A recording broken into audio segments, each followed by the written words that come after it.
Muy buenas tardes, señoras y señores. Bienvenidos a la Matritense. Soy Manuel Rodríguez Alcaina y tengo el honor de presidir esta sociedad. Hoy es un día un poco especial porque se han dado circunstancias que los socios y bueno, las personas que están informadas de nuestra programación se habrán dado cuenta que hemos tenido un cambio de última hora. La doctora Carmen García Insausti, que estaba previsto que diera a la conferencia La sangre algunos hitos en la evolución de su conocimiento, pues bueno, ha tenido un problema de salud, una indisposición, del cual creo que se recupera favorablemente, pero bueno, pues lamentablemente no puede acompañarnos hoy, así que, en fin, le deseamos que se recupere lo antes posible y que pueda venir próximamente, en otra fecha, a darnos esta conferencia, que realmente es muy interesante. Es una experta hematóloga y, hombre, yo como persona más o menos del gremio estaba, la verdad, muy esperando esta conferencia con mucho interés. Eh, a cambio tenemos algo, como se dice, mejorando lo presente. Tenemos a don Antonio López, que ya lo conocen todos ustedes y ya conocen de su facilidad de prosa y lo bien que se expresa, y nos va a dar una conferencia magnífica. Antes de presentar a don Antonio, que es una cosa que siempre hace él, pero esta vez me toca hacer a mí, voy a ver si soy digno de tal honor.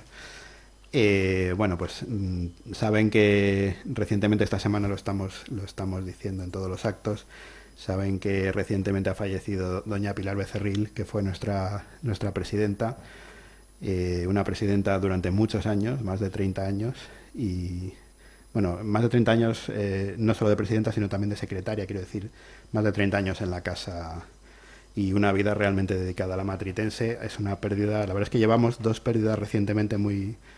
en realidad tres pérdidas recientemente importantes en el último año y pico, 2 años. Don Juan Velarde, ahora Pilar, también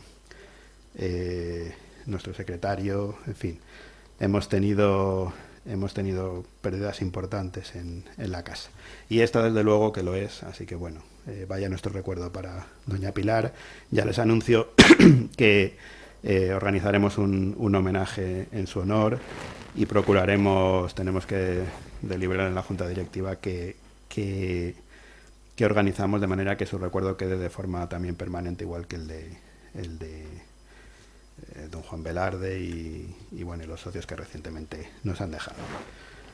Dicho esto, bueno, voy a pasar a presentarles a don Antonio López, que ya lo conocen ustedes, los habituales de la casa lo conocen, pero para aquellos que no, les digo, don Antonio López, aparte de ser nuestro vocal de la Junta Directiva, organizador de actos culturales y persona que está aquí al pie del cañón, diría que casi diariamente, pues además es matemático. Ya, supongo que lo habrán intuido por los comentarios que siempre nos hace, siempre de tema.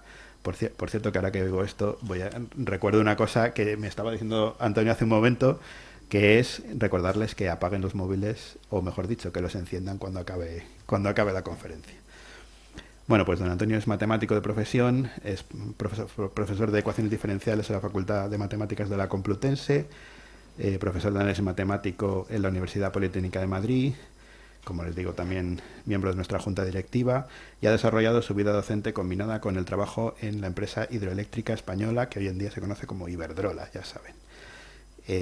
Pertenece a la Asociación Española de Amigos de los Castillos, donde condujo la sección de Cultura durante 4 años, y además está siendo un enlace fundamental entre la Matritense y esta asociación tan interesante, con la que esperamos continuar colaborando, y también con otros centros importantes como la Real Academia de Medicina y otros lugares. También ha intervenido como ponente en 3 congresos internacionales, en concreto en Alemania, en su querida Grecia, de la cual siempre está hablando. De hecho, sepan ustedes que aquí donde lo ven sabe griego, pero no solo griego clásico, sino griego contemporáneo, algo que a mí me dejó realmente sorprendido. Teníamos por aquí unos folletos, porque la imprenta municipal saben que nos donó bastantes libros para donar a nuestros ponentes y bueno, para obsequios para los socios, y teníamos unos folletos en griego de una colección que se expuso en Madrid hace unos 20 años, que realmente no sabemos qué hacer con ella. Bueno, enseguida Antonio le encontró uso enseguida. De hecho, empezó a leerme lo que ponían, para mi asombro. Bueno, pues actualmente sigue ligado a la Facultad de Matemáticas de la Complutense como asistente a cursos de reciclaje y como ponente también en muchas ocasiones. Y como les decía, pues es vocal de coordinación de actos culturales. Tiene la ardua tarea de coordinar este folleto tan denso que ven ustedes aquí, que nos da muchísimo trabajo y también muchas alegrías. Pues bueno, tenemos una comisión de la que él es el actor principal. Así que bueno, don Antonio, cuando usted quiera, es su palabra.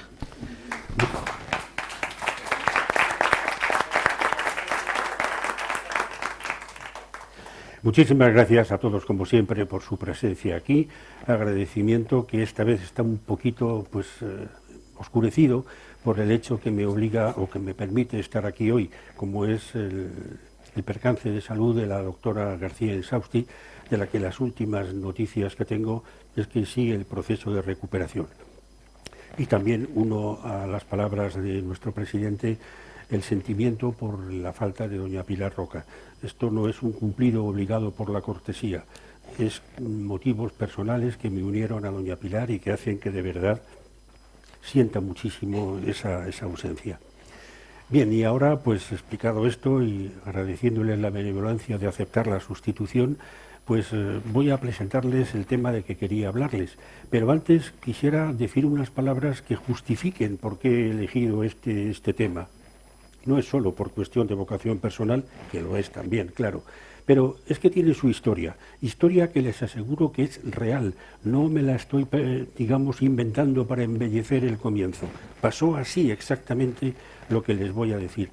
Estaba yo iniciando los estudios de licenciatura, en lo que entonces se llamaba segundo curso, que era el primero de la licenciatura. Era una mañana en que estábamos haciendo la clase de prácticas de álgebra en concreto. Entonces, las cuestiones iban de unos temas que las personas que están aquí, que han tenido contacto con la ciencia, el estudio, las ciencias en general, les suena lo que son las famosas fórmulas de Cardano, que tiene que ver con cómo se manipula un polinomio, etc. Esto ahora vamos a soslayarlo. Pero que esto para el mundo de las matemáticas existe, las famosas fórmulas de Cardano. Yo recuerdo que estaba en el banco de los alumnos y el profesor dijo: este señor Cardano fue un individuo que estuvo a punto de ser quemado vivo porque hizo un horóscopo a Jesucristo. Aquello me llamó la atención, no sé por qué, quizá porque yo pensaba que el horóscopo es algo que se hace siempre a las personas cuando nacen. Hacer un horóscopo a alguien, el Cardano era de 1500 y pico, a alguien que había vivido y muerto pues 1500 años antes y ya sabes qué ha sido, pues lo vi extraño. Pero bueno, ahí quedó la cosa y ya me volví a mi cauce, que era natural. Pero se ve que quedó en el inconsciente aquello, porque muchos años después, ya el celestial peluquero había empezado su trabajo sobre mí. Estaba yo un día paseando había ido a visitar el Museo del Prado y había hecho la visita normal dentro de lo que... Y ya estaba saliendo, prácticamente iba a salir. Delante de mí, un poco delante, había un señor mayor y un muchacho joven. A buen seguro eran nieto y abuelo. Y entonces recuerdo que oí que el señor mayor le decía a su nieto: bueno, pues ya sabes, ese recuadro que has visto en la parte derecha del cuadro que hemos visto, eso es el horóscopo que escribieron a Jesucristo. Oír aquello, que ya habían pasado tantos años, me produjo como una convulsión, como si volviera a aquella época. No sé, se ve que el tema del horóscopo me quedó demasiado grabado. Inmediatamente de oír eso, volví a ver ese cuadro. Como era de esperar, esto no funciona. Bueno, es que tengo que decir que las tecnologías nuevas y un servidor nos odiamos cordialmente. Entonces,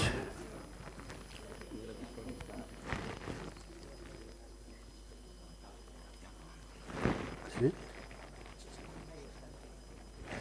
Entonces resultó que el cuadro concretamente a que se refería el señor era este.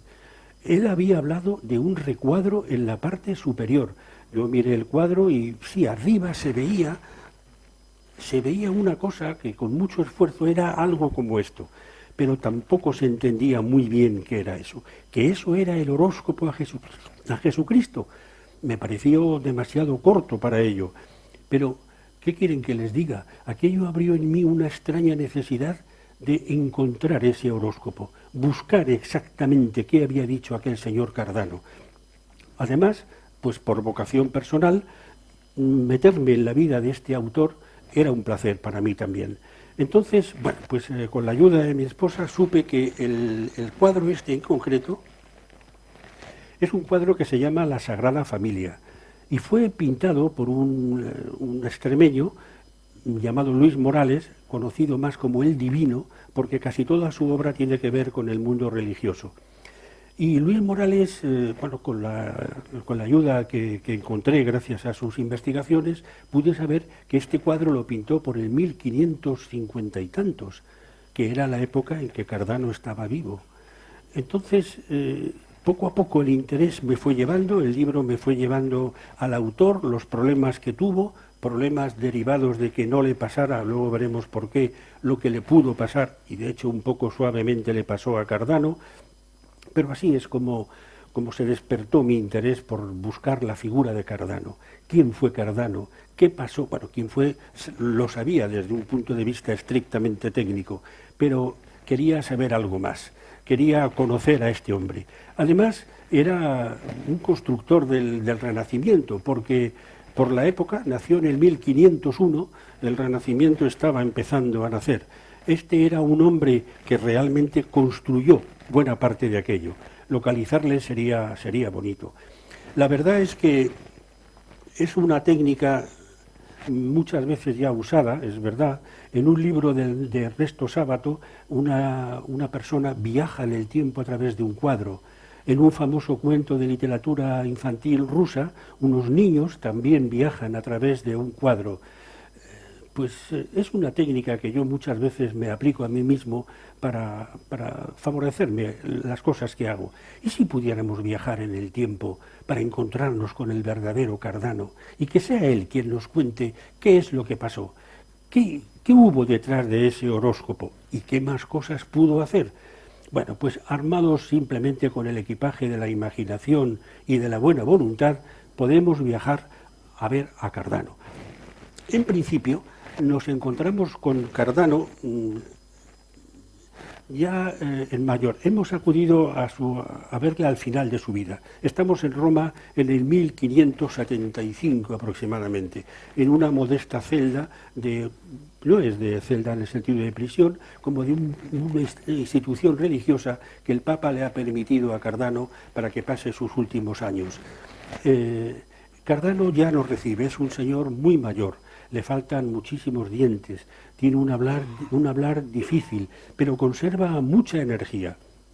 Cuando le decimos que queremos que nos cuente cómo hizo él ese horóscopo, en qué se basó, nos dice poco a poco, poco a poco. Cardano es un hombre muy orgulloso de su obra, es un hombre que ha trabajado toda su vida, ha producido muchas cosas y quiere que nos enteremos. Saca un montón de legajos y nos dice, esperen, yo me pondré por delante de mi obra y les contaré toda mi vida poco a poco. En realidad el tema es bastante extenso, con el que me encuentro yo ahora, porque es verdad que todas las cosas que tienen que hacerse bien deben de requerir y deben de tener su prólogo, un prólogo pausado, después su desarrollo, detenido pero riguroso, y después un epílogo relajado. Esto sería muy difícil hacerlo ahora aquí, porque la vida de Cardano, como vamos a ver, es riquísima, riquísima en anécdotas, en circunstancias, pero lógicamente también, que es lo que a mí me interesaría que quedara por lo menos un poco visible aquí, sus aportaciones científicas. Cardano, él, como veremos luego, tenía a muy orgullo decir que es un gran médico. Yo soy un gran médico, no era muy modesto en eso. Pero si se consulta la historia de la medicina, la enciclopedia, la obra enciclopédica de don Pedro Laín Entralgo, verán que cuando pasa por Cardano le dedica muy poquitas líneas como médico. Pero, sin embargo, a pesar de que se trata de una obra de estudio de historia de la medicina, sin embargo, en esta obra de don Pedro se dice, sin embargo, Cardano fue un gran matemático de la época. Efectivamente, Cardano tuvo dos importantísimas, pudo tener más, pero a lo que nos interesa, en dos facetas importantes de la ciencia, el nombre de Cardano está escrito.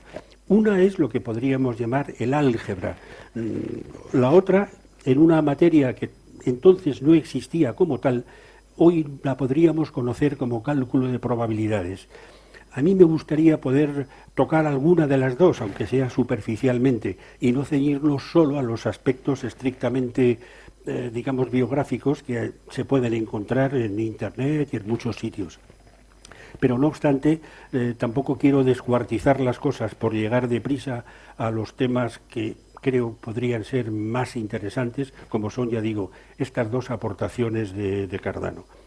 Cardano entonces nos cuenta su vida, nos retrocede inmediatamente y nos dice que todo para él empezó en realidad como unos 3 meses antes del 24 de septiembre de 1501, cuando la que iba a ser su madre, una señora que se llamaba Clara Micheri, empezó a tomar abortivos porque no quería para nada que siguiera adelante este embarazo. Esta señora Clara Micheri estaba casada con un abogado que se llamaba Fabio Cardano. Faccio Cardano. Ella era ya viuda y tenía 3 hijos de un matrimonio anterior. Pero, bueno, a pesar de sus intentos de aborto, en la madrugada del 24 de septiembre de 1501 nació un niño por el que nadie apostaba nada. Era muy enquencle y parecía que tenía todos los males del mundo. Sin embargo, de manera sorprendente incluso para la época, parece ser que un baño de vino caliente le devolvió la vida y empezó a salir adelante. Así es como Cardano empieza a contar su vida. Él dice que en su familia hubo gente digamos, longeva. Incluso dice que un familiar suyo engendró un hijo a los 80 años, o sea que vitalidad había. Pero recuerda el joven que en su casa no le trataban mal, pero con bastante severidad. Y, sin embargo, también dice que empezó a llamarle la atención algo contradictorio, lo cual va a ser una característica bastante importante en la vida de Cardano, el estudio de los opuestos. Cardano dice que su madre era muy religiosa y su padre también, muy religiosos, muy católicos además, en concreto. Pero, sin embargo, la madre maldecía cada día su existencia y pensaba que Dios podía haberla quitado del mundo al nacer. Ya a Cardano le parecía raro que alguien que fuera muy, muy católica, al mismo tiempo, digamos, hablara tan mal de la obra del Señor.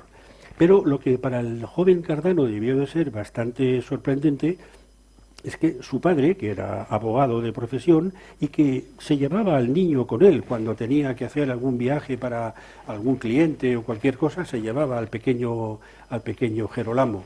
Este niño, Cardano, le pusieron de nombre Gerolamo. Hay que decir que los 3 hermanastros que hubiera tenido murieron prácticamente uno detrás de otro cuando nació él, por causa de una incipiente peste que ya estaba asolando la zona de Lombardía. Pues bien, al joven Gerolamo le pareció raro oír a su padre Faccio decir que él tenía en la faltriquera una copia del demonio, con el cual hablaba y se garantizaba el éxito de determinadas funciones complicadas. Esto porque a Cardano también le parecía raro, al joven Gerolamo, un señor que es muy católico, muy creyente y que tiene tratos, sin embargo, comerciales con el maligno. Esto empezó a provocar en Cardano el interés por las cosas extrañas, y él mismo en su propia vida lo va a manifestar. El tiempo va pasando, la vida familiar pues es incómoda, porque Faccio es un hombre culto, es un hombre, el padre, es un hombre muy, muy interesado en la vida cultural. Tal es así que tiene buena amistad con Leonardo da Vinci, o sea que efectivamente Faccio no debía de ser un señor muy lerdo, pero era un hombre pues muy descuidado para las cuestiones familiares. Perdía dinero, lo prestaba con facilidad a gente que luego no se lo devolvía. Esto generaba incluso tensiones serias en la familia y parece ser que el matrimonio acabó separándose, aun cuando también parece ser, esto yo no lo he podido comprobar, luego hubo una reconciliación. El pequeño, bueno, pequeño no tanto, Gerolamo iba a quedar con la madre, viviendo con la madre. Pero, sin embargo, hay otra cosa que Cardano nos relató con mucho interés que supiéramos, y es que cuando tenía él, me parece que eran 8 años, un día, estando sentado en la puerta de su casa, vivía la familia en Milán, en una calle que entonces se llamaba calle Maine. Yo ya, bueno, sé que luego me va a caer una regañina porque mi esposa no quiere que diga que yo nunca he estado en Milán, pero es verdad. Y entonces esa calle yo no sé si existe hoy en día y si existe con ese nombre, pero si existe merece la pena recorrerla. Estaba Cardano sentado en la puerta de su casa y le cayó una teja en la cabeza y estuvo a punto de morirse. Entonces él recuerda y además hace insistencia en que lo conozcamos, que en esta frontera que separa la claridad de la vida de la negritud de la muerte, él veía a su padre, Faccio, de rodillas, en otra habitación al lado, prometiendo a San Jerónimo que si se salvaba a su hijo, despreciaría a la copia del demonio que tenía en su faltriquera. Luego Cardano pensó, es verdad, existe esa copia. Eso para él también insiste en que fue un hito en su vida. Bien, como digo, el tiempo ha pasado, por desgracia la unión familiar tambalea, Cardano se queda a vivir con la madre, pero la vida no era cómoda. La vida, parece que el carácter de esta señora era bastante duro, padecía de epilepsias, a veces, según el propio Cardano, fingía los ataques de epilepsia para lograr sus bienes, con que entonces el joven un día ve pasar un entierro, cuando tenía 18 años, y habría visto más de uno, pero al ver aquello le produjo como una honda repercusión en su pregunta de qué es la vida, qué soy yo, a dónde voy, y decidió que quería ser lo más inmortal posible, para lo cual tenía que dedicarse a escribir de todo lo que viera en su vida. Esto, él insiste en que, y es verdad, Cardano al final era un hombre que ha escrito prácticamente de todo. Ha escrito de medicina, ha escrito de matemáticas, ha escrito pues de psicología y, bueno, pues parece ser que el episodio de aquel entierro que vio pasar, que tampoco tendría por qué ser nada especial, le influyó bastante en el enfoque de su vida. Pero lo que de verdad acabó de influir a Cardano, y vive Dios que lo vamos a comprobar que es verdad, fue el que decidió, para escaparse del control de la madre, que quería ser religioso, franciscano. En aquella época tener un hijo religioso era una cosa distinguida, por lo que no tuvo ninguna objeción familiar. Pero Cardano, naturalmente, en cuanto que salió de casa, lo que hizo fue matricularse en la Facultad de Medicina de la Universidad de Padua. En aquel entonces la Universidad de Padua era pues quizá uno de los centros más prestigiosos. El padre de Cardano ya pues, está volcado en afecto a su hijo, se infecta de la peste y por unos meses no puede ver, el hijo no le puede dar la alegría de decir que ha conseguido el título de doctor en medicina por la Universidad de Padua. Esto, pues, a Cardano le va a afectar también, pero lo que más le va a afectar es que durante su estancia en Padua como estudiante entra en contacto, cómo no, con los griegos. Esto ya es un sello de garantía. Y en concreto con un médico griego del siglo II, se llamaba Artemidoro. Y este señor, pues parece ser que podría ser el precursor de Sigmund Freud. Este es un hombre que estudia la medicina a través de los sueños. Él piensa que los sueños en realidad los manda Dios para que el paciente se lo diga al médico y el médico les cure. Incluso está convencido que los sueños de tipo erótico provienen del maligno. Tiene un amplio dossier y naturalmente Cardano adopta la obra de Artemidoro, se vuelve un obseso de los sueños, interpreta sus propios sueños, que parece ser que eran nutridos y fluidos. Y esto le lleva a situaciones pues bastante peculiares. Según él mismo reconoce, el primer empleo que tuvo, esta es una imagen de Pisa, la ciudad en donde nació Cardano, está sacada de internet, supongo que es Pisa de verdad. Otra cosa que ahora verán, no volveré a esta, pero porque Cardano el primer empleo como médico que logra lo es en una aldea muy cercana a Pisa, a Milán, que es en un pueblo llamado Sacco. Ahí es en donde Cardano tiene su primer empleo como médico. Él ahí reconoce que fue muy feliz, incluso lo dice de una manera muy bonita. Dice, yo era un mortal situado en la morada de los dioses. Estuvo muy feliz y muy contento, pero sin embargo, aquí ya empieza a hacer ver mella su obsesión por los sueños. Cardano vive aquí y una noche tiene un sueño que está paseando por un jardín hermoso, está dentro del jardín y ve por fuera que pasa una muchacha bellísima. Cardano sueña que sale hacia esa muchacha, la abraza, es correspondido por el abrazo, pero sin embargo el guardián del jardín cierra la puerta. Cardano entonces quiere volver y el guardián le dice, estabas dentro y saliste, ya no puedes entrar. Bien, ese es el sueño que él tuvo. Quiso la fortuna o la casualidad que al poco tiempo en ese sitio en Saco hubiera un fuego tremendo, un fuego que comió varias manzanas. Hubo, por tanto, trasvase de vecinos y unos vecinos se vinieron a vivir cerca de donde vivía la familia, donde vivía Cardano. Uno de ellos se llamaba Aldabello Bandarini o Bandareni, y tenía una hija que se llamaba Lucía Bandareni. Cardano se la encuentra un día y resulta que es la chica del sueño. Cardano se propone que tiene que casarse con ella y tiene que conquistarla. Cardano él mismo reconoce que es extraño, porque él mismo nos lo dirá, y lo veremos, no era precisamente una copia de Apolo como caballero. Es extraño saber cómo se las ingenió, pero lo cierto es que el matrimonio se llevó a efecto. Para Cardano, al principio, esto fue algo muy importante, porque él también, en un alarde de sinceridad tremenda, nos cuenta que desde 10 años atrás venía padeciendo una impotencia sexual severísima, y que sin embargo al casarse esto desapareció. Aun cuando también en otro momento dirá que este matrimonio fue la causa de todas sus desgracias, porque ojalá no hubiera recuperado el vigor sexual, porque así no habría podido tener los hijos que tuvo. Y es que bueno, en la herencia filial de Cardano, como veremos si hay tiempo, yo lo que quiero, como la vida de este hombre y la forma en que la expresa merece ser reproducida lo más fielmente posible, creo que puedo consumir más tiempo del que debería.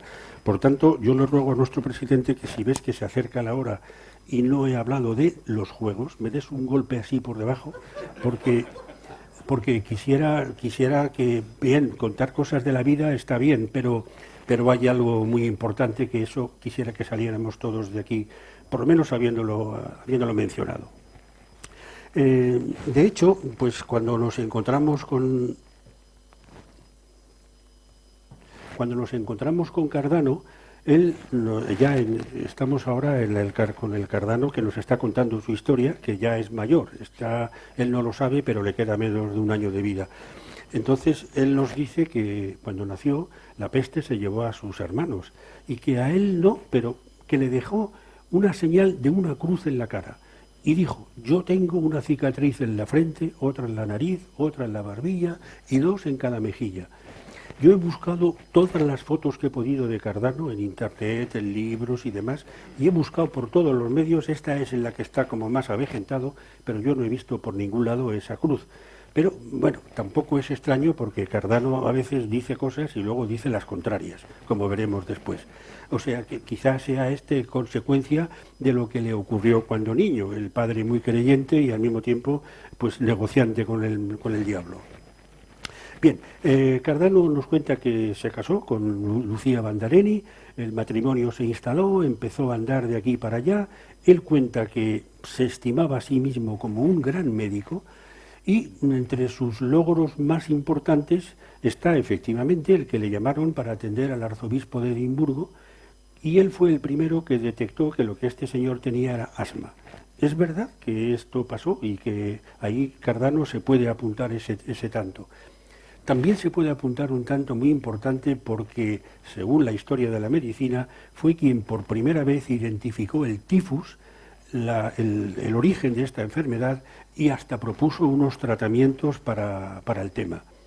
Y lo que para mí es quizá más importante, yo que tengo tengo para mí que la peor enfermedad que puede haber, aparte de las que son ya definitivas, mortales, incurables, lo peor es el tema de la depresión, pues Cardano fue el primero que atacó este tema como una enfermedad, no como una cuestión de embrujamiento, una cuestión de sin explicación ninguna. Y habló de que había que tratar esto, pero como una enfermedad del alma, una enfermedad, bueno, la verdad es que como vamos a ver ahora, el ideario médico de Cardano, con razón dice don Pedro Laín Entralgo, que bueno, vamos a verlo, es que está casi todavía la Edad Media ahí, luego no es tan fácil haberse desprendido.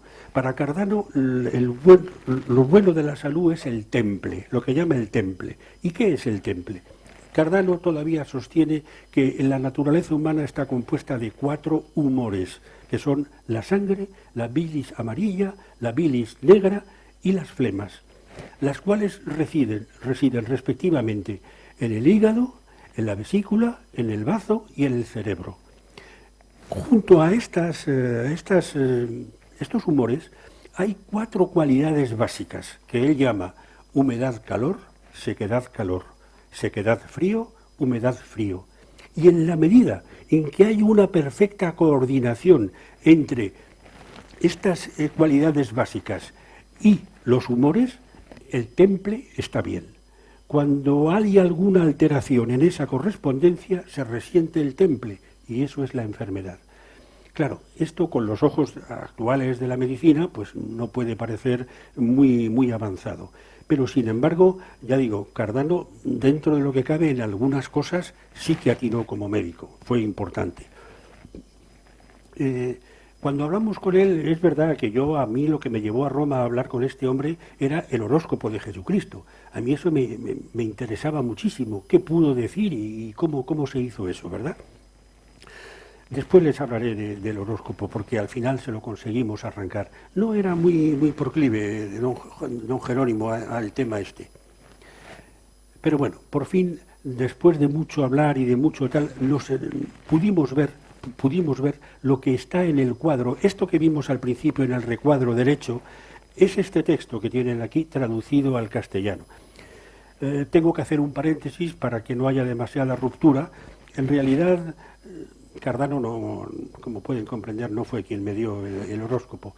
Esto lo tuve que andar buscando, persiguiendo en las editoriales que habían publicado los libros, hasta que por fin di con la figura de don Francisco Socas en la Universidad de Sevilla, que fue quien me orientó para hacerme ver que el horóscopo a Jesucristo estaba en la universidad, el original, en la Universidad de Basilea. Entonces, pues bueno, con mucha paciencia y con la ayuda de la profesora Marta Folgueira de mi facultad, pues conseguimos llegar hasta ahí y hasta importar el horóscopo de Jesucristo, el verdadero horóscopo, que es este que tienen aquí en un latín medieval realmente pues muy complejo. Esto no cabe con lo que acabamos de leer antes ahí, esto es evidente. Pero siempre con la ayuda, como pueden comprobar, el 90% de lo que estoy contando está siempre basado en ayudas externas, con la ayuda del profesor Juan Luis Arcaz, de la Facultad de Filosofía, catedrático de latín, cogió este texto y lo ha puesto en castellano. Tienen ustedes en la documentación que he entregado el texto completo del horóscopo a Jesucristo. La verdad es que, como me dijo el propio profesor Arcaz, si entiendes algo, explícamelo. Pero para mi ayuda también me vino el que la propia profesora Marta Folgueira, que es la directora del Departamento de Astronomía de la facultad, pues cuando lo leímos, quedamos en que no entendíamos nada. Son palabras castellanas, pero la manera de expresarse, que era ritual en otra época, y hasta incluso, pues yo creo que puede que el rigor astronómico precioso, hace que para mí este documento tiene un valor romántico, si ustedes quieren, porque es el esfuerzo por llegar hasta algo que se produjo en el 500 y pico años antes que ahora. Tiene ese valor romántico que no va a ninguna parte técnicamente hablando. Pero me ha parecido que si quieren ustedes tenerlo, pues lo conserven o hagan lo que crean oportuno. Bien, Cardano, sigue hablando y sobre todo a mí me llama la atención, esto es lo que está en el cuadro de Luis Morales el Divino, esto. Pero si se fijan,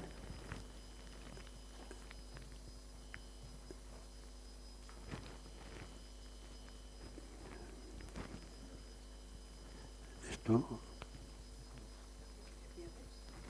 aquí ya se me ha vuelto a ir otra vez el horóscopo original, que es el que tenía aquí hace un momento. Es este. ¿Dónde está? Aquí no me sale. Aquí no sale.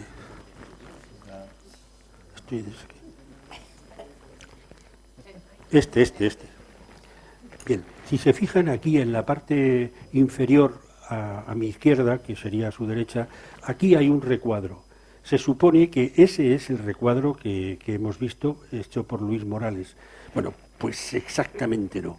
Luego veremos que Luis Morales pintó, primero dibujó una cosa y luego un análisis del cuadro detenido ha demostrado que hubo otra antes. O sea, Luis Morales cambió. No es lo que hemos visto antes, no es lo que Cardano puso aquí y que luego veremos realmente. Como decía, ya volviendo Cardano con gran sinceridad nos habla de su vida, con gran orgullo médico, y entra en grandes contradicciones. Por un lado nos dice que era una persona con muy pocos amigos, que nadie quería tratarle, pero por otra nos dice que sus progresos y sus prodigios médicos hacían que fuera un señor muy famoso y muy solicitado. Por una parte nos dice que su salud es endeble, que no tiene salud, pero por otra nos dice que por las noches salía como un buen espadachín buscando aventuras nocturnas por ahí. Es extraño que quien tiene una poca fuerza física salga por ahí buscando aventuras y demás. Por una parte lamenta los tiempos en que le ha tocado vivir, en donde está la peste, están las guerras, pero por otra se siente orgulloso porque en su época se ha reconocido la esfericidad de la Tierra. Por fin los nobilísimos reyes de España han salido para descubrir otros mundos. Está reciente el uso de la imprenta, o sea que no es tan mala su época. Pero sin embargo vuelve a aparecer el fantasma de los sueños y su mala interpretación y su mala acción en el Cardano médico, que ensombrece los éxitos y el mérito de los que antes he hablado. Cardano, una noche, ya siendo un hombre mayor, soñó que estaba en su casa durmiendo y que había una anaconda, una serpiente enorme por la habitación y que se dirigía pues a devorarlo. Entonces parece ser que en ese momento se despertó dando gritos, lleno de un sudor frío. Evidentemente era una pesadilla, no había tal reptil por ningún lado y ahí quedó la cosa. Quedó de momento, porque poco tiempo después fue llamado a la casa de Carlos Borromeo para que atendiera una infección intestinal de su hijo, que era una cosa corriente que ya había visto muchísimas veces. La presencia de lombrices en las heces le hizo ver claramente que el tratamiento era una medicina que entonces era conocida y supongo que ahora también como vermífugo. Mandó a un criado a que fueran a por ella y mientras tanto pues esperó en la casa del conde Borromeo. Este aquí que en el escudo de armas lo he intentado buscar para traérselo aquí, pero bueno, sabiendo la mala relación que tengo con esto, igual sabe Dios qué escudo saldría. En el escudo de don Carlos Borromeo había una enorme serpiente. Cardano inmediatamente interpreta que el que él vea esto en la casa de este señor con la serpiente y con la que quiso devorarle a él hacía unos días, significa que el tratamiento que ha propuesto está mal. Manda llamar al médico, al mozo, suspenden ese tratamiento, Cardano receta a cambio unas limaduras de unas cosas y al poco tiempo el niño muere. Esto, sorprendentemente, debería de haber hundido moralmente a Cardano. Es verdad que le afectó. El padre juró que iba a matar a Cardano, pero la madre, que era muy, muy católica, intercedió, pidió perdón y parece ser que ahí salvó. ¿Y Cardano qué es lo que hizo? Lejos de desmoralizarse, se decidió a escribir un libro sobre la interpretación de los sueños. Se decidió precisamente, dados estos éxitos, a estudiar, y ese libro tiene una edición española que yo no tengo, pero que está circulando por ahí, el libro de los sueños escrito por Cardano. Esto realmente ensombrece bastante el tema. El que Cardano sea un hombre así contradictorio. Algunos autores lo ven porque es un hombre que está a caballo entre el Renacimiento que está empezando y al mismo tiempo esa Edad Media en la que todavía hay un miedo reverencial a todo lo que es extraño. Pero este hombre bascula con fuerza a favor de la ciencia. De hecho, hay una, entre las hojas que les he entregado, hay una que son algunas reflexiones que hace Cardano, y hay una que, por lo menos a mí, reconozco que varias veces he pensado sobre ella por mi cuenta. Cardano nos dice que, cuando le preguntamos por la base científica de todas las cosas que está haciendo, de las interpretaciones de los sueños, nos dice que la ciencia es el bálsamo que alivia la angustia del hombre ante la honda zozobra que produce la naturaleza con sus veleidades. La superstición es la negación de estos alivios. Con ella se busca señales en la obra oculta del acaso. Que la experiencia nos suministra una trama difusa y escurridiza, y que es la mente humana la que selecciona o rechaza los materiales con los que va a construir la realidad. Toda filosofía, pero claro, el mundo no existe solo para los humanos. Por lo tanto, lo que los humanos elegimos no es la realidad. Toda filosofía, dice Cardano, admite que hay una realidad oculta que no conocemos. Y Cardano sentencia: la ciencia trata de encontrarla. La superstición quiere administrarla y la religión asegura conocerla. En ese combinado de cosas yo desconozco que un poco de tiempo he pensado, pero que marca bastante también del estilo de Cardano. Entonces, como no quisiera que... Veo que ya son menos cuarto. Entonces, bueno, pues esta es una pequeña pincelada sobre lo que es la vida así sucinta de Cardano. ¿Él por qué se decidió a escribir el horóscopo de Jesucristo? Pues él nos dirá algo que, bueno, que no nos convence demasiado. Él dice que lo que quería no era tanto predecir lo que iba a pasar con Jesucristo, porque ya se sabía, sino justificarlo. ¿Por qué a nivel astronómico, por qué tenía que pasar esto? Naturalmente hay contradicciones. Cuando él afirma que los horóscopos que obedecen a un estudio científico, y al decirle, mire usted, que usted predijo que un rey, no recuerdo ahora el nombre, de Inglaterra, iba a tener un reinado largo y poderoso, y murió a los 7 años. Entonces se nos escapa diciendo que es que los datos que a él le suministraron quizá no estaban muy adecuados. Una de las cosas que nos dijo es que cuando nació Jesucristo había mucha confusión, no se sabía. De hecho, es verdad que Jesucristo no sabemos que no nació un 25 de diciembre y que parece ser que él nació unos 6 o 7 años antes de lo que ahora consideramos. Últimas investigaciones hablan de que nació en primavera, más o menos. O sea que la confusión es notable. Y entonces Cardano, en un momento determinado, nos dice: ¡ay! Si yo pudiera volver a la época en que de verdad vivió Jesucristo, claro que podría saber, mirando el cielo, cómo es por qué le pasó lo que le pasó. Pero eso es imposible. Claro, Cardano no sabe que nosotros hemos ido a visitarle desde nuestro siglo. Entonces, yo, usando de nuevo la generosidad de esta compañera, la profesora Folgueira, utilizando ella un programa que está en uso de la NASA, se puede reconstruir el cielo tal y como era en la época en que nosotros queramos. Entonces, la profesora Folgueira me obtuvo esta imagen que tienen ustedes ahí, que se ve con dificultad, pero lo más importante, vean la estrella polar, vean el carro, la situación es la misma que es ahora, allí está la Luna, allí está Júpiter. Este es el cielo que supuestamente se vería en Belén la noche del 1 de enero del año 1, utilizando nuestro calendario, o sea, retrocediendo en paquetes de 365 o 366 días, no utilizando las variaciones que ha podido haber a lo largo de la historia del calendario.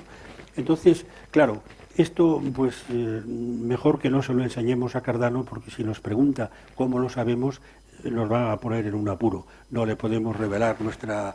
Pero es también, como digo, un fenómeno, digamos, curioso, el ver que ahora nosotros podemos pasear una noche en Belén del 1 de enero, mirar al cielo y contemplar este firmamento.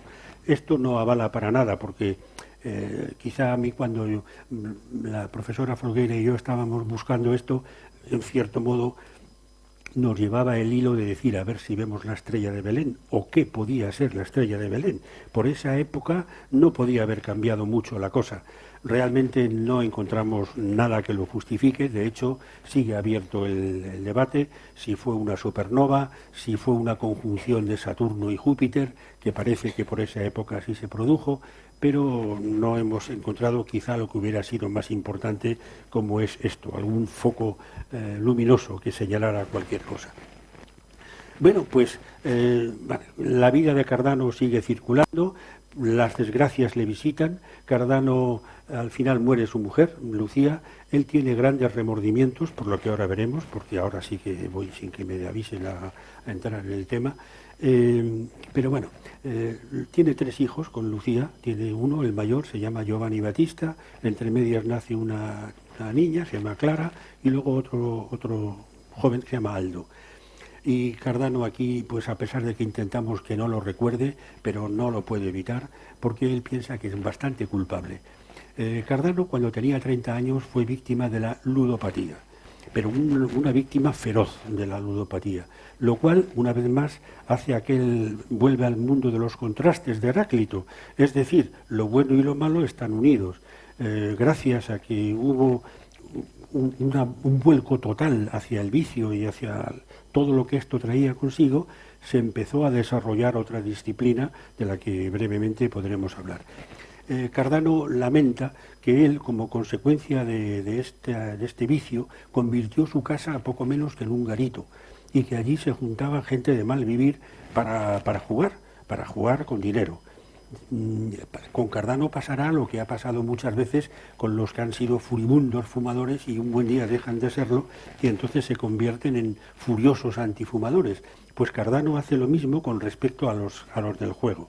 Para Cardano, ahora que gracias a los dioses se ha curado, pues castiga furibundamente a todos los que juegan. Incluso parece ser, esto yo no lo he podido comprobar, pero cuando Cardano lo menciona, Aristóteles dice que los jugadores, como los bandidos, son gente miserable, pero que al menos los bandidos son más honorables, porque es verdad que quitan el dinero a otro, pero se arriesgan a que si les cogen, les castiguen, mientras que los jugadores quitan el dinero a otro y encima lo pueden hacer con guante blanco sin que pase nada. Esto es un razonamiento que hace, entre otros muchos. De hecho, en las notas que les he entregado verán algunas reflexiones que dice que la mejor forma de ganar en un juego de apuestas es no jugar. Entonces, pero afortunadamente entra bien. Cardano recuerda con tremendo dolor lo que pasó con su hijo Giovanni Battista,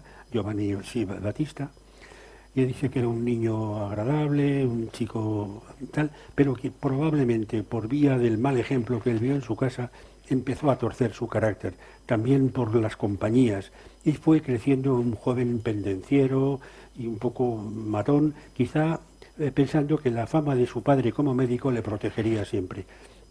Sin embargo, las relaciones de Cardano con su hijo mayor no eran buenas, porque Cardano puede que no haya sido un buen marido, puede que no, desde luego no haya sido un magnífico padre, pero no era un pendenciero, no era un individuo de tan mal vivir como para que su hijo, poco menos que viviera aparte de él. De hecho, entabló relaciones con una señora, según parece de dudosa catadura moral, una señora llamada Brandonia Seronio, que ya tenía también su historia, y parece ser que Giovanni Battista se casó con esta señora sin decirle nada al padre.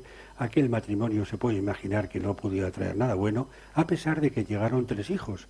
Y, sorprendentemente, la señora Brandonia Seronio, la nuera de don Gerolamo, se jactaba públicamente de que de sus 3 hijos, de ninguno su marido era el padre. Entonces, esto yo no sé si pudo dar al traste con que en un cumpleaños el padre, el hijo de Cardano, Giovanni Battista, le regala una tarta con gran tal, y un milagro, esa tarta estaba envenenada, la señora muere, y entonces las cosas se complican, aquí aparece casi pero esto pasó de verdad, tiene su aspecto novelero. el hijo de Cardano es condenado a muerte y en aquella época, por visto, cuando se hubiera matado a quien fuera, por dinero, la familia de la víctima podría decir, vale, pues hasta aquí hemos llegado, no ha pasado nada. Pero parece ser que Giovanni Battista, según el propio Cardano, adoptó una actitud soberbia, negativa, y lo cierto es que Girolamo Cardano, en abril de 1640, tuvo que ver morir a un hijo por el hacha del verdugo. Esto a Cardano le ha traumatizado y está en los esquemas de su vida, pero constantemente. Sin embargo, Cardano se repone, y no necesariamente porque sí, él dice que es creyente, que cree en Cristo, pero en su vida no hemos encontrado rasgos de un fervor amoroso tremendo. Él es médico, sí, es lo que quiere, y se desplaza a ver a los pacientes al lomo de una mula. Pero como es un jugador furibundo y siempre tiene mala suerte, según él lo justifica por la disposición de los astros en el firmamento cuando nació, la situación del Sol, Venus y Mercurio, que estaban en lo que él llamaba casas humanas, propiciaron que tuviera mala suerte en todo lo que dependiera del azar. Sin embargo, en las cosas en donde tenía que entrar el razonamiento de alguna manera, las cosas cambiaban. Y vive Dios que un poco podía ser que tuviera razón. Por ejemplo, aquí tenemos que pasar... No, es que quiero llegar a la siguiente parte, José Ignacio, a la siguiente. Sí, a la 2. Está aquí, ¿no? Ah. Bueno, las imágenes da igual, no son fundamentales, porque lo que importa es el razonamiento. Las imágenes pueden ilustrar gráficamente la situación en donde se está hablando. Esto es.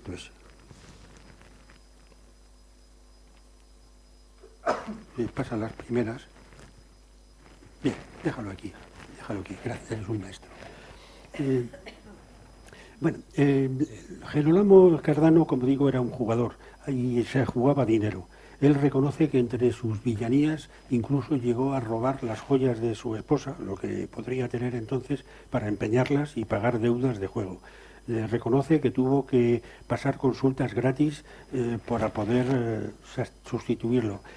Pero, sin embargo, dentro de lo que cabe, Cardano dice que cuando iba en su mula a ver a un paciente, iba pensando constantemente en por qué perdía en determinados juegos y por qué en otros, sin embargo, parece que las cosas no le iban tan mal. Esto, así dicho de esta manera, pues puede parecer normal, pero a casi nadie se le había ocurrido pensar precisamente por qué. En juegos de dados, sobre todo, cuyo planteamiento aparentemente era prácticamente el mismo, en uno se lanzan 3 dados y se apuesta a que al lanzar los 3 y ver los 3 resultados haya 2 puntuaciones iguales. Con eso se gana. O sea, si salen 3 y la otra un 5, se gana. Ahora bien, si salen 1, 3, 5, pues se ha perdido. Sin embargo, cuando se lanzan 4 dados y se pide algo parecido pero con 3 puntuaciones, Cardano notaba que solía ganar generalmente. Para mí es importante que haya alguien que se pregunte por qué podrá pasar eso. Cardano sabe, esto lo he puesto porque hay una pequeña injusticia histórica. Según muchos libros, en realidad todo empezó en el siglo, 100 años después, en París, en el siglo XVII ya, donde el juego existía, también el juego de apuestas. Teóricamente estaba prohibido, pero como pasa siempre en las altas esferas, la prohibición es discutible.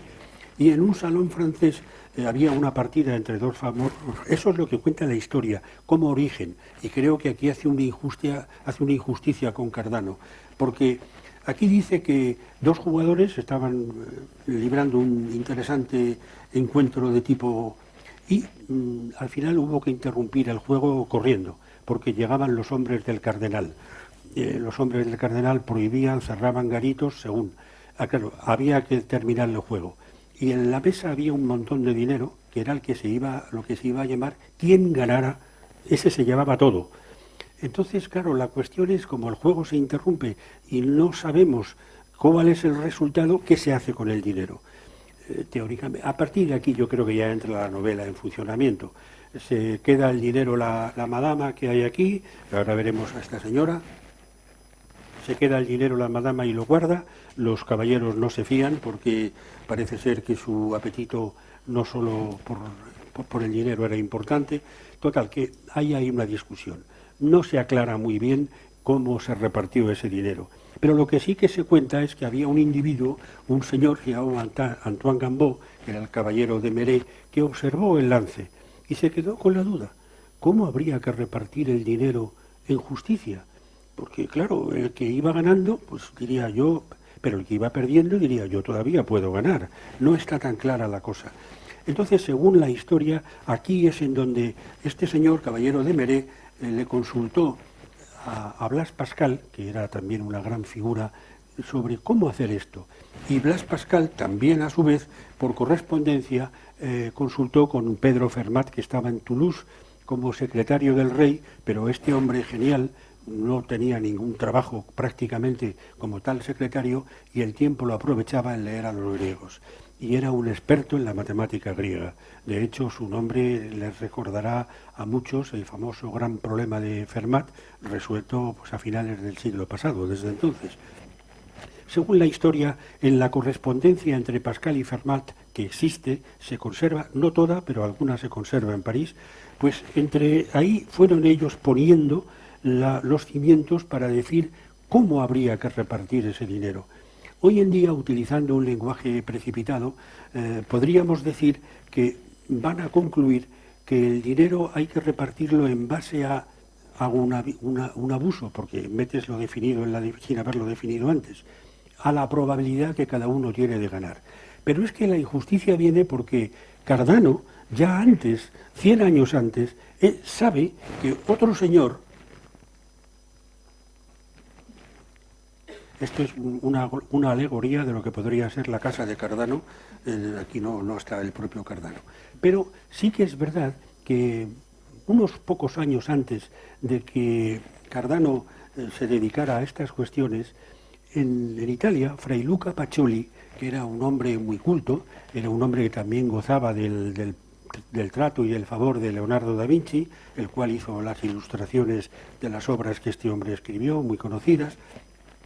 Pues Luca Pacioli ya aborda este problema de cómo repartir el dinero en los juegos cuando el lance no ha terminado. Pero Luca Pacioli dice una cosa importante. El juego que elige Luca es un juego muy particular. Dos individuos, Antonio y Guido, están jugando unos juegos de pelota, y convienen en que se llevará todo el dinero el que antes llegue a 6 victorias. Pero el juego hay que interrumpirlo cuando Antonio lleva ganadas 5 y Guido solamente 3. Entonces Luca Pacioli ataca el problema y dice, no sé si dijo muy sencillo, supongo que no, pero dijo que el dinero hay que repartirlo en proporción a las victorias que cada uno ha obtenido. O sea, el dinero se divide en 8 partes y 5 se le dan a Antonio y 3 se le dan a Guido. Esto, pues a mí me hubiera parecido perfecto, lo reconozco, natural. Esto lo conoce Gerolamo Cardano y en sus idas pensando en la mula, cuando va a ver a un enfermo, pero él está pensando en esto, en por qué gano, por qué pierdo, recuerda lo que ha hecho Luca Pacioli. Y entonces, en un golpe de verdadera maestría, para mí maestría, dice, bueno, en el caso de Luca Pacioli, parece que el tanteador es 5-3, está equilibrado. Pero ¿y si, por ejemplo, el juego fuera que se lleva todo el dinero el que antes llegue a 20 victorias? 20. Y uno de ellos ha ganado 19 cuando se interrumpe y el otro solo 10 o 5. ¿Es justo? ¿No parece más, claro, no podemos decir la palabra probable, pero no parece más fácil que uno de ellos gane una victoria antes que el otro consiga 15? ¿No parece que entonces es injusto hacer lo que dice Luca Pacioli? Porque según Luca Pacioli, si uno ha ganado 19 partidas y el otro 10, habría que dividir el dinero en 29 partes y darles 19 a uno y 10 al otro. Pero Cardano sabe que ese otro se va a llevar 10, que muy probablemente, uso una palabra que me perjudica, porque no debería, la palabra probabilidad no existe todavía, Pero bueno, Cardano piensa, esto no es justo. Este señor se llevaría un dinero que no se tiene que llevar. Por lo tanto, no es la solución repartirlo directamente, de manera proporcional a las victorias obtenidas, sino a las que quedan por obtener. Pero claro, ¿cómo se puede cuantificar eso? ¿Cómo se puede medir lo que aún no ha pasado? ¿De qué manera? Cardano plantea la pregunta, y desde luego hay un libro de un profesor español magnífico que dedica el primer capítulo a toda la obra que Cardano ha escrito, porque esto le anima a escribir un libro que se llama El libro de los juegos, en donde hace todo un análisis de multitud de juegos. Y Cardano está haciendo lo que a mí me enseñaron cuando yo era un principiante, que era la probabilidad. Había casos favorables entre casos posibles. Cardano está dividiendo todo el juego que hay en todos sus posibles resultados. Está intentándolo. Y claro, después pregunta, de todos estos, ¿cuántos me benefician a mí? Esto es lo que a mí me enseñaron así, pero de manera directa, que era lo que tenía que hacer para estos casos. Casos favorables, casos posibles, por ejemplo, al tirar un dado, hay 6 casos posibles nada más. Si tú has apostado a que te salga el 5, pues solamente tienes 1 favorable.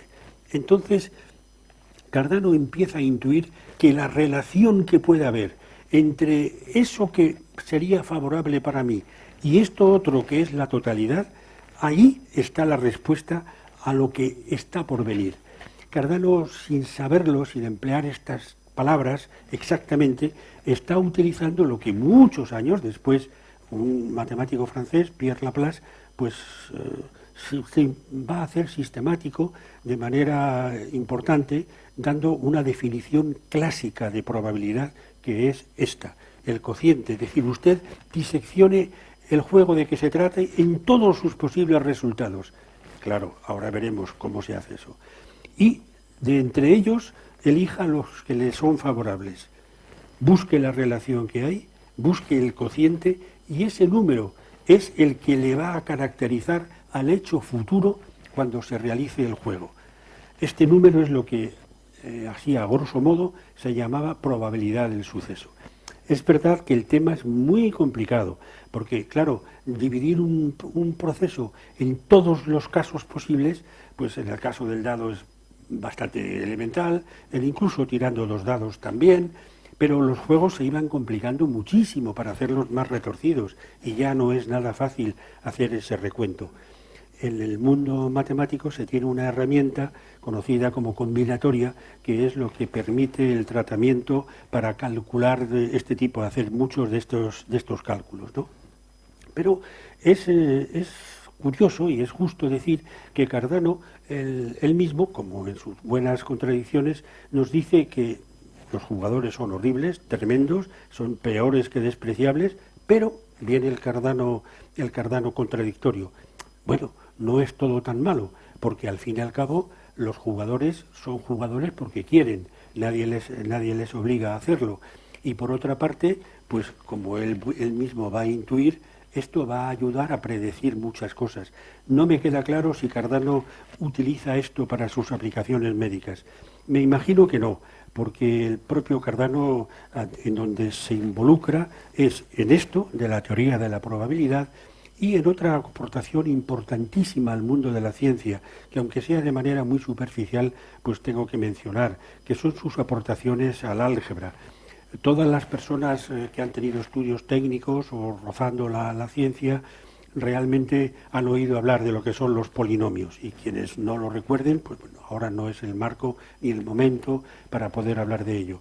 Pero esta es una herramienta matemática de gran trascendencia en la vida real.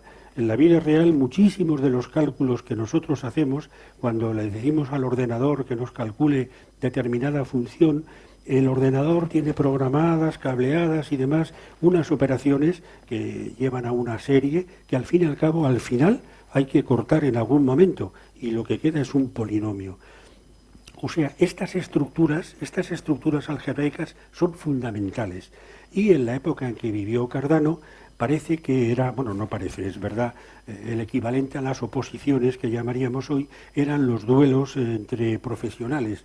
Había duelos entre a ver quién escribía versos mejores, quién escribía mejores historias más atractivas, y también duelos de tipo matemático. Lo que se ganaba era el prestigio y probablemente el mecenazgo de algún poderoso señor, ¿no? En la época de Cardano, bueno, la historia, esto ya daría lugar a otro punto, no pretendo cansarles, la historia va por un derrotero que aquí sí que Cardano luce su fama y sus anécdotas curiosas. Se lanzaban retos de unos a otros, hay un señor, un italiano que había planteado muy famoso, era un hombre muy famoso, llamaba Niccolò Fontana, él mismo se llamaba Tartaglia porque era tartamudo, porque de niño en una visita de los ejércitos franceses un soldado le dio un sablazo en la garganta y le seccionó alguna cuerda, con lo que él tuvo grandes dificultades para hablar. Pero él mismo se llamaba Tartaglia, así es como se le conoce, ¿no? Era un matemático de gran prestigio y sufrió un desafío por un individuo cuya historia ahora pues permita que tengo que cortarla, pero el desafío llegó a oídos de Cardano. En el desafío se incluía un problema matemático relacionado con los polinomios, un problema entonces no resuelto, pero el hecho de que cuando se produjo el encuentro, entonces eso se venía haciendo en los atrios de las iglesias. Se juntaban el retador y el retado y exponían delante del público, que tenían sus seguidores, como hoy podría ser en cualquier evento deportivo, pero bueno, pues en este encuentro de Tartaglia se encontró con quien le desafió a resolver un problema que tenía que ver mucho con los polinomios de tercer grado. La apuesta, según dicen, consistía en que el perdedor tenía que pagar una comida al vencedor, en donde éste podía llevar invitados a tantos como problemas hubiera resuelto en diferencia de ventajas. Parece ser. En el lance este de que hablamos, donde estaba implicado Tartaglia, había 30 problemas, todos conduciendo hacia este punto. A Cardano le llamaba la atención, porque el que desafiaba era un individuo que no tenía grandes prestigios matemáticos, era un individuo que debía su mérito a haber sido un poco bien estiralibitas de otros. Y sin embargo, Tartaglia era un matemático ya de prestigio.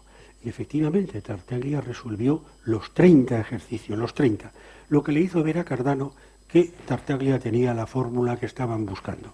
A partir de aquí, la historia se embellece, pero en hechos concretos. Cardano le pide a Tartaglia que se encuentren para que le cuente las fórmulas. Tartaglia se lo dice, se resiste, pero bueno, se lo dice, pero en verso le dice la fórmula, pero no como tal. Y en fin, la historia prosigue. Cardano está asociado, ese que soy un poco injusto porque ahora hablaré de este señor, hay que mencionarle, pero bueno. Cardano está acompañado de quien algunos piensan que era la mente matemática real más lúcida de la época, un muchacho que entró a su servicio con 17 años, llamado Ludovico Ferrari, y que realmente demostró, según parece, según todos los documentos, que era un cerebro privilegiado real. Ludovico Ferrari y Cardano están presentes en la entrevista, en donde Tartaglia le dice en verso cuáles son las fórmulas, pero nada más que eso.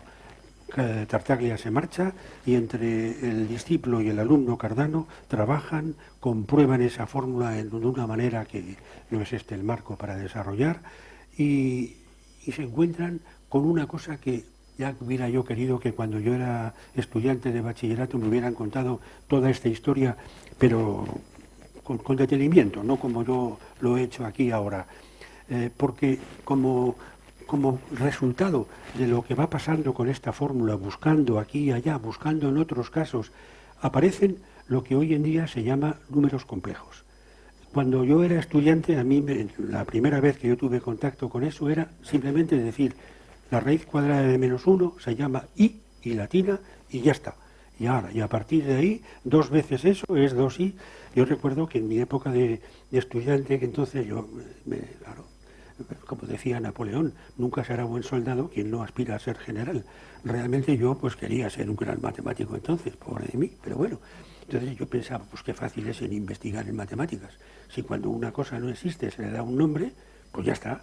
Me están diciendo que no se puede dividir por 0. Vamos, hombre, 1 dividido entre 0, pues la i ya está cogida, yo cojo la h y ya está. Y a partir de ahí debo de seguir tirando. Claro, la verdad es que a mí me habría venido muy bien si en vez de contarme esto así a saco, de una manera pues chirriante, hubiera podido saber de toda esta historia, porque esto tiene una continuación muy bonita. Esto que estos hombres encontraron cómo se resuelve, cómo se resuelve este problema para los polinomios de tercer grado. Ludovico Ferrari lo incrementa y hace el mismo tipo de planteamiento para los de cuarto grado y lo resuelve. Entonces piensan, el camino está abierto, sigamos. Pues esto llevó a la humanidad hasta el siglo XIX, en donde se pudo demostrar, por un matemático noruego, tienen alguna pequeña reseña en las hojas que les he dado, porque sabía que iba a poder ser injusto aquí, no iba a poder detenerme en todos y cada uno de los que han colaborado, pero este matemático Abel, que murió parece ser muy joven y de hambre, miserablemente, fue quien demostró que realmente a partir del quinto grado no hay una fórmula general que garantice siempre, en algunos casos sí, pero en general no, cuál es la solución, que la solución es buscar las raíces del polinomio. La raíz de un polinomio, no se asusten, es simplemente aquel número que hace que cuando se pasa al polinomio por él, lo que queda es un 0. Bueno, esto tiene su importancia, no es aquí el momento y tampoco ya por lo que veo el tiempo. Esto hubiera dado lugar para, normalmente cuando yo esto lo he tenido que presentar en foros que no es donde corresponde, lógicamente en una facultad no se puede contar todo esto porque es absurdo. Allí lo que hay que contar es qué pasó cuando se marchó Tartaglia y qué hicieron Cardano y Ferrari con los versos que le dio Tartaglia, porque es que la verdad es que lo miras despacio y dices, qué cosa más curiosa. Tartaglia, hablándole de cómo había que resolver un polinomio de tercer grado, quienes no sepan o no recuerden lo que es, no se preocupen, es una estructura aritmética y por ahí he puesto algún ejemplo, pero basta que lo busque ahora para que en vista del amor que nos tenemos no salga. Pero de todas maneras da igual. Tartaglia le dice cómo tiene que buscar la solución para los polinomios, para un cierto tipo de polinomios de tercer grado en verso. Y dices, caray, interpretar de ahí, pues sí, Tartaglia le dice, cuando está el cubo con las cosas preso y se iguala a un número discreto, busca otros 2 que difieran en eso, y después haz esto que te espeto, que su producto sea igual al tercio cubo de la cosa neto, y después sus lados cúbicos bien restados te dará la cosa principal. Eso es lo que le dijo Tartaglia. Eso sí, le hizo jurar a Cardano que no lo iba a pronunciar nunca. Y Cardano le juró por los santos evangelios y por mi fe de caballero que no. Pero luego la historia da unos giros que hace que cambien las posiciones. Y hay un enfrentamiento. En fin, hay toda una serie de cosas que embellecen la situación. Sepan que Cardano puede que no haya sido un gran padre, un gran marido, pero ha contribuido a poner piedras que hacen que yo, por ejemplo, hoy pueda estar aquí y no ser de los que llevaba los troncos para quemar a Giordano Bruno, por ejemplo. Creo que Cardano, si fue un mal padre, si fue un jugador, si tuvo muchas vilezas, si fue culpable de la muerte del niño de Carlos Borromeo, también lo pasó bastante mal en su vida y también pagó. O sea que yo creo que le podemos cubrir con el manto de nuestra indulgencia y agradecimiento. Yo ahora, para terminar, ya sé que quienes me han oído hablar muchas veces saben que lo voy a decir y puedo empezar si ya lo sabemos, pero les ruego que me perdonen. Pero es que quiero hacerlo con 2 peticiones y una entrega por mi parte. La primera petición es que, por favor, ustedes se olviden de amistades y simpatías personales y pregunten despiadadamente todo lo que crean oportuno a continuación. Yo sé que cuento con la comprensión de que cuando alguien, que no es nadie excepcional y no es falsa modestia, es conocimiento de muchos años, habla sobre alguien que sí son excepcionales, tienen que quedar muchas cosas en el aire, flotando y sin peso. No se preocupen, yo les aseguro que las cosas que yo no sepa contestar ahora tendrán la respuesta rigurosa y correcta en breve plazo. Yo también quiero que, si pueden, cuando salgamos por ahí, pues a pesar de que yo no lo haya podido exponer con el orden y la claridad con que me hubiera gustado, le dediquen un pensamiento volador a estos hombres, a este pobre Cardano, que si hizo cosas malas, también los pagó en la vida. Y ya lo que yo sí les ofrezco, eso es verdad, es mi agradecimiento por la gentileza con que han seguido estas palabras. Estoy a la disposición de ustedes y muchas gracias.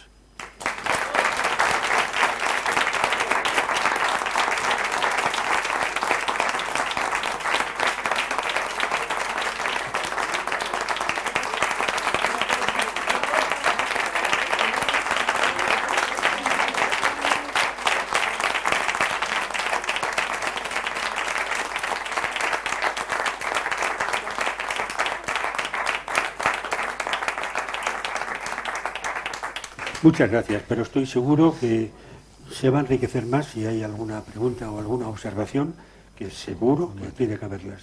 Bueno, pues lo dicho, adelante. ¿Alguna pregunta, cuestión, comentario?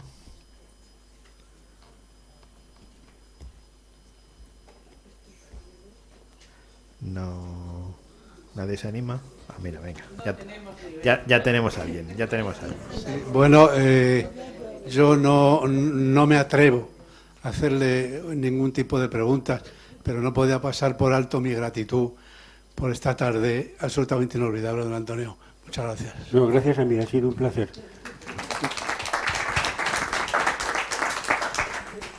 A ver, creo que hay otra pregunta por ahí.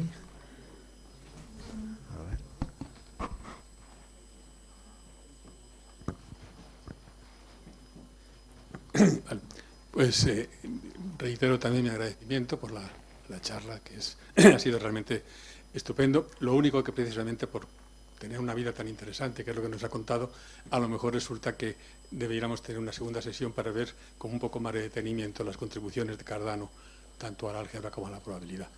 Y yo creo que en cuanto al álgebra, toda la historia de los cartelis, es decir, los desafíos entre los distintos matemáticos que iban incluso a Tartaglia de manera itinerante por los distintos lugares de Italia, ganando el sustento precisamente con esto, pues realmente parece ser que Tartaglia conocía la fórmula. Hay que tener en cuenta que entonces no escribían las fórmulas matemáticas como las escribimos nosotros, sino las escribían de modo literal, exactamente como don Antonio ha descrito la fórmula de la resolución de la ecuación de tercer grado.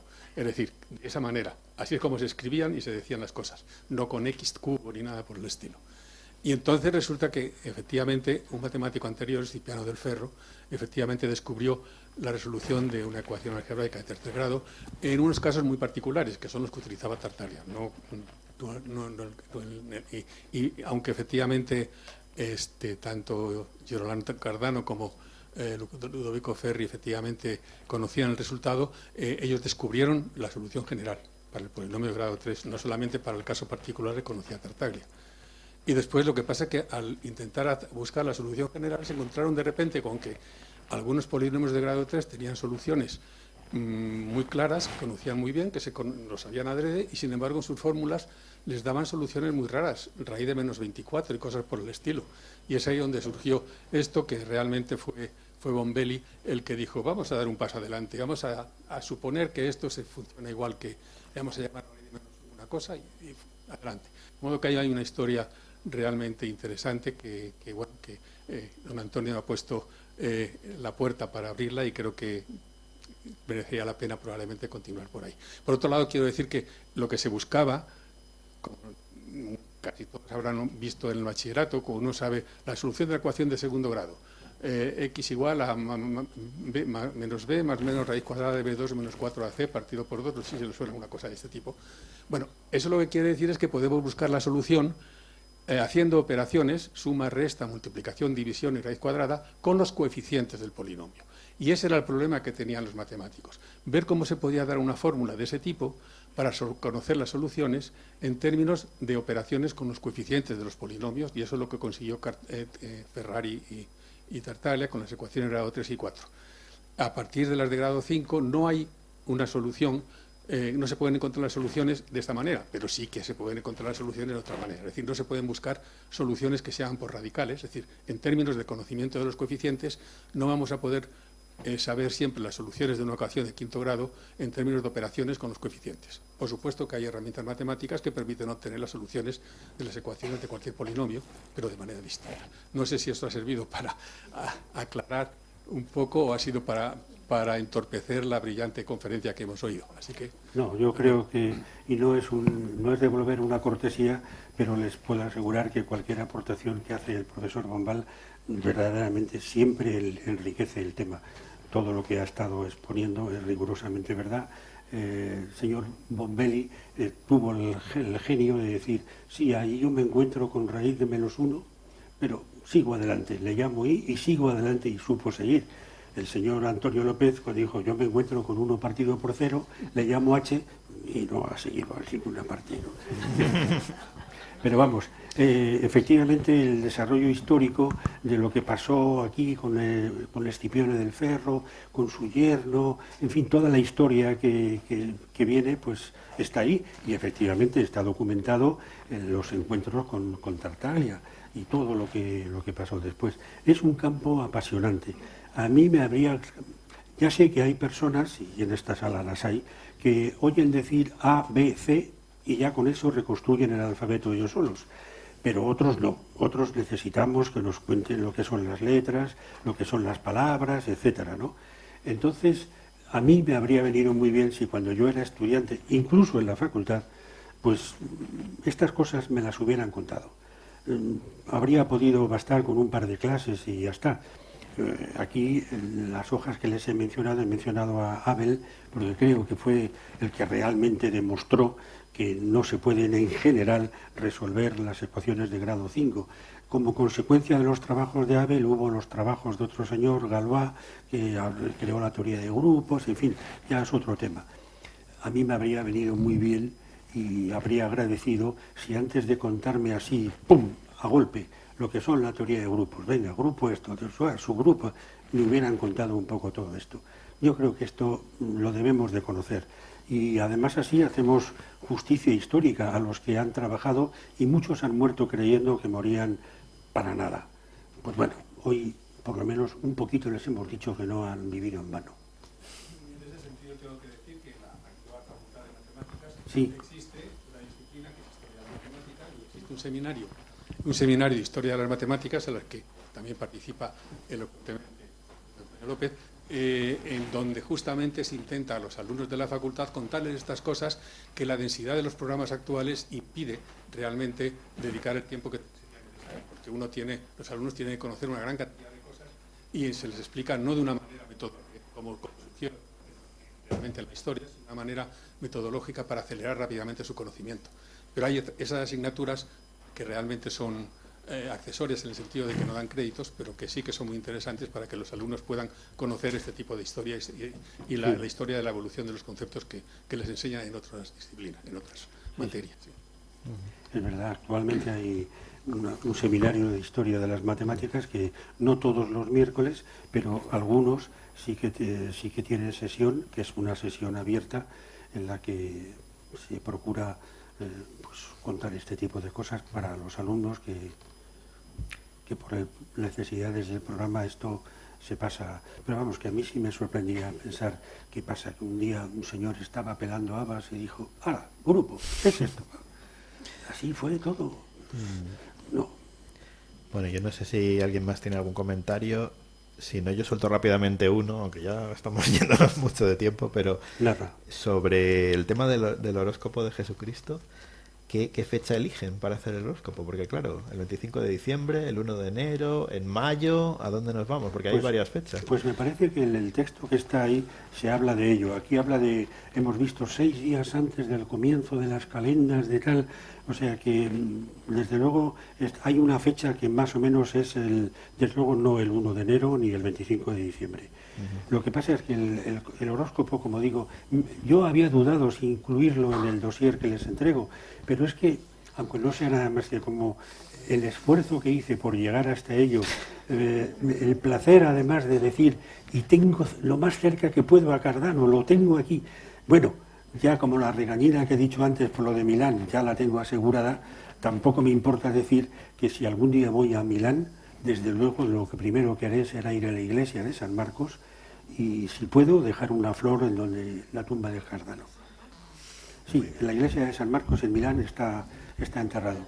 Lo mismo que si se va a Roma, lo primero que hay que hacer es ir a la iglesia Santa María Minerva, lo primero, antes que nada, en donde se produjo el juramento de Galileo y se le leyó la sentencia. En la sacristía, que se puede visitar y que está abierta, según me han dicho, allí se produjo ese hecho. Entonces, bueno, y antes, con permiso, ya tengo que modestamente corregir a nuestro querido presidente. Yo no hablo griego, el clásico desde luego que no, el clásico no, y en el contemporáneo digamos que me defiendo en las cosas esenciales. Empecé a estudiar griego contemporáneo en la Iglesia Ortodoxa griega porque me había propuesto visitar, es una leyenda pura y dura, pero en la isla de Samos, en Ciega, hay una cueva en una montaña cerca de un pueblo que se llama Marazócambos, y en esa cueva es en donde se supone que se reunió Pitágoras con sus discípulos. Bueno, ya la leyenda se embellece y hasta donde queramos, ¿no? Pues yo me propuse estar en esa cueva pensando que si me golpeaba en la pared con la cabeza, pues por ósmosis a lo mejor, ¿no? Pero como no ha resultado, bueno, pues para eso estudié griego, porque realmente el Marazócambos es un pueblo que allí, si vas hablando inglés, pues es posible que te pase algo, porque no, es un pueblo muy humilde y no solo se habla griego nada más, ¿no? Griego. Entonces, llegar hasta allí y poder tener el placer de haber estado allí, sabiendo que probablemente nunca estuvo allí Pitágoras, que eso es una leyenda tan hermosa como puede ser para los creyentes visitar el Calvario, por ejemplo, ¿no? O visitar Belén, pues para mí lo mismo. Y eso es por lo que empecé a estudiar griego, en el cual la matritense ahora me está quitando mucho tiempo de poder seguir con el estudio, pero simplemente me defiendo en las cosas muy, muy básicas. Pero también es verdad que creo que todo matemático debería de estudiar algo de griego, porque las matemáticas como estructura abstracta, lógica, realmente nacieron hablando y escribiéndose en griego. Es verdad que los egipcios, mesopotámicos hicieron algo entre lo que hay que descubrirse, pero un Zenón de Elea, por ejemplo, un Euclides, un Arquímedes, esos hay que buscarlos en Grecia. Entonces, bueno, pues, miren, yo confesaré públicamente que estando en Samos, en ese viaje, nunca he sido partidario de hacer pintadas en los sitios ni nada. Y aquel día tampoco, pero estuvo en un tris de que hiciera una pintada, porque había una pancarta en la Plaza Pitágoras, precisamente, donde me estaba tomando un café, un texto oficial que ponía en griego, Macedonia es griega. Entonces estaba en discusión. Y yo reconozco que pensé, puesto que lo sé escribir, ¿por qué no voy a poner todo el mundo es griego? Pero no me atreví a ello. Bueno, pues muchas gracias. Bueno.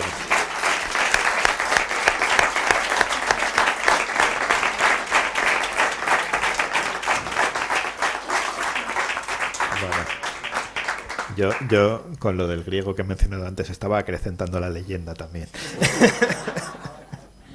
Bueno, pues muchas gracias. Bueno, vamos a hacerle los honores, que no se lo espera don Antonio, pero... A ver, hombre. Un diploma. Sí, sí.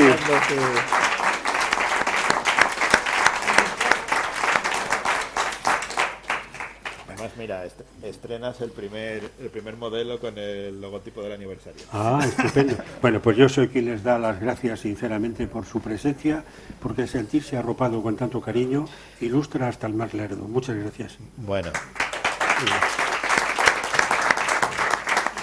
Muchas gracias. Y solamente recordarles dos cosas. Mañana viernes 16, el acto de conmemoración entre galeras y galeones, el mundo naval del siglo XVI, una serie de conferencias en colaboración con la Asociación 31 de enero Tercios. Y otro aviso, el acto del día 19 sobre el Foro de la Diplomacia queda cancelado, que estaba anunciado este lunes. Y recordarles a los socios, bueno, y a todo el mundo, pero especialmente a nuestros socios, que este sábado a las 12 de la mañana presentaremos la nueva medalla de la Matritense en conmemoración del 250 aniversario, que sustituirá a esta que tenemos ahora y que llevará el escudo de la sociedad, que es el que ven aquí debajo. Será una nueva medalla que, bueno, esperemos que dure bastantes años. Nada, muchas gracias y nos vemos. Entonces.